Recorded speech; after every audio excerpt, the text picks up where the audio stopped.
How-To with Mary Allison. There are many misconceptions society has about individuals living with a disability. One of the biggest and most frustrating to me is the misconception that a physical disability decreases a person's independence. While physical disability can make life a bit more challenging, it should not eliminate a person's independence. One of the biggest independence milestones all Americans look forward to is the ability to drive. Once we turn an acceptable age and pass the appropriate test, an entire new world of independence and responsibility becomes available.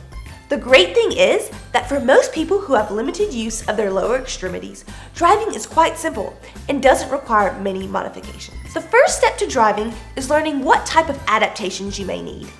Just because you use a wheelchair, that does not mean you must buy an accessible van with a ramp or lift. In fact, most individuals with the majority of hand and arm function can buy any type of vehicle right off the lot. If you are new to adapted driving or unsure what type of accommodations you may need, then you will need to meet with a physical or occupational therapist or a certified driver rehabilitation specialist. Contact your state's Department of Vocational or Rehabilitation Services to learn about the steps it takes to receive a driver's license.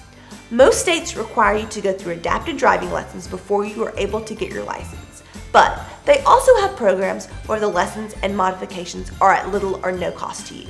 Once you have figured out what general accommodations you may need on your vehicle, you will need to do some research on the specifics of your modification. Hand controls are one of the most common driving adaptations for individuals that have limited leg function. There are three main types of hand controls: portable, mechanical, and electronic. Portable hand controls are relatively inexpensive and are great to have on hand in case your car is in the shop and you have to drive another car. They can be installed in minutes and are very portable, but they are not ideal for long or frequent drives. Permanent hand controls are a good choice for your primary vehicle. The standard or mechanical hand controls come in three main styles: push-pull, right angle, and motorcycle. All styles of hand controls have their pros and cons, so your decision will be largely based on personal preference. I drive with right angle hand controls, where I must press down to accelerate and forward to stop. But I also have used push-pull controls. Push-pull hand controls are very self-explanatory. To accelerate, pull the hand control towards you, and to brake, push it away. For motorcycle hand controls, you will twist your hand control to accelerate and press it forward to stop. I would encourage you to try the different options and figure out what works best for you. Talk to your mobility equipment dealer about the different types of hand controls they offer and ask if you can try before you buy. Step 3.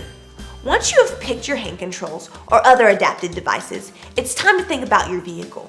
Finding the right vehicle is just like finding the right wheelchair. It's a balance of form and function. Sure, you want your vehicle to have a certain appearance, but you also want it to be practical. Now, practical doesn't mean it has to be boring or ugly, but it is important to consider how you will get yourself and your chair into your vehicle. There are many different types of ramps, lifts, mechanical seats, and other adaptations that can assist you in getting yourself and your chair into your car. These are great for individuals who use power wheelchairs or have very limited hand and arm function. But I would encourage individuals who have more function to learn how to get in and out of a vehicle without an assistive device. This will save you time, money, and the threat of a mechanical malfunction. There are many different ways to transfer yourself and your chair into your vehicle. A common method, one which I use to transfer my chair into my car, is called the over-the-shoulder method. First, I transfer into the driver's seat of my car.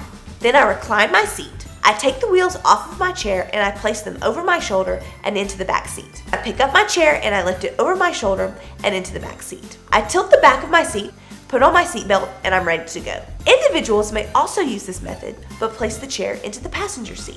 Individuals who drive minivans can transfer into the driver's seat and then pull their entire chair into the back seat. This method can save some time on disassembly. Other people may choose to enter the back seat and pull their chair in behind them. Whatever method you choose, make sure it allows you to feel confident and independent. Transferring your chair into your car can become slightly more challenging the taller your vehicle is.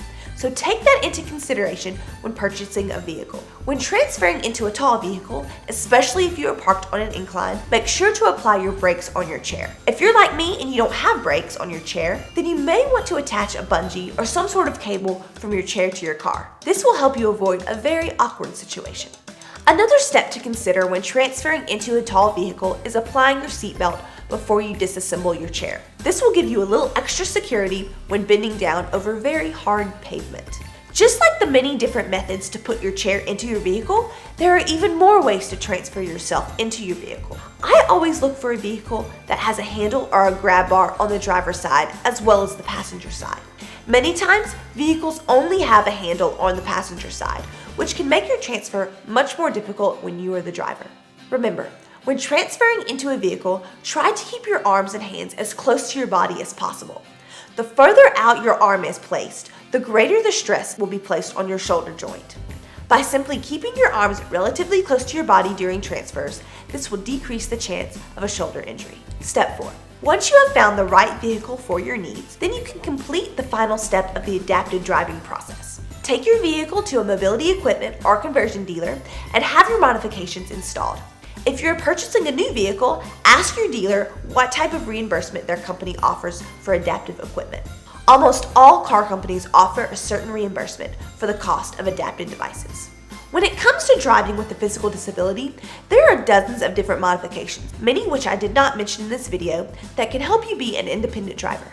It is important that you take the proper steps to learn about your state's regulations for drivers with a disability and the proper modifications you may require. While it can be a long and challenging process, it's important to have your end goal in mind, to gain greater independence and have others forget about the chair and focus on your new set of wheels. Thanks for watching.